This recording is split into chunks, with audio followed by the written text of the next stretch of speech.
আসসালামু আলাইকুম রহমতুল্লাহ।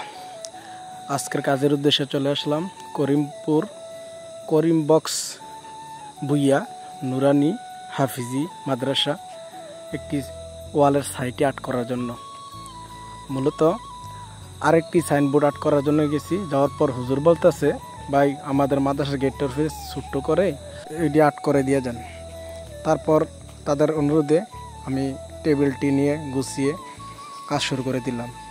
তো বললাম, ভাই শেষ মুহূর্তে বলেন, প্রথম বললেই তো আমি আর মালগুলো গুছাইতাম নইলে। তারপর কোনো সমস্যা নাই, করে দেন।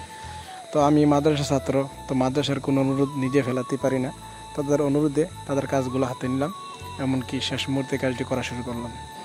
তো এখানে অনেক মাদ্রাসার ছাত্র, হুজুর, অনেক গার্জিয়ান নিচ থেকে দাঁড়িয়ে দাঁড়িয়ে আমার কাজ দেখতেছে, পেছনে অনেক মানুষ। তখন যাকে মোবাইলটা দিয়েছিলাম ভিডিও করার জন্য, সে হাতটা একটু নাড়ানাড়ি বেশি করে, তো তাই ভিডিওটা কাঁপি আছে। তো আপনারা একটু ধৈর্য সহকারে ভিডিওটা দেখুন। তাদের এরকম আর্টিস্টের প্রয়োজন, অবশ্যই আমাদের সঙ্গে যোগাযোগ করতে পারেন। আমরা গিয়ে করে দিয়ে থাকি। সাইনবোর্ড, ব্যানার, স্টিকার সব কাজই করি। এই তো দেখুন বাবুরা দাঁড়িয়ে আছে, অনেক মানুষ দাঁড়িয়ে দাঁড়িয়ে কাজ দেখতেছে, তাদেরকেও ক্যামেরা বন্দি করে নিলাম। তো আজ এই পর্যন্তই। সকলে ভালো থাকবেন, সুস্থ থাকবেন। আল্লাহ হাফেজ।